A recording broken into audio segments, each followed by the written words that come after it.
How to turn off color filters on iPhone. To get started, first of all go ahead and open up the Settings application on your phone. Once you're here, go to Accessibility as shown. Go to the Vision section at the top and tap on Display and Text Size. Here, scroll down to the end and tap on Color Filters.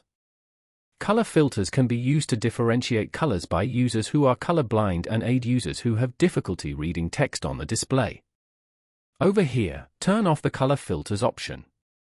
As you can see, all the color filter options below will no longer be available. This way, you get more control over your experience with the device and how you use it.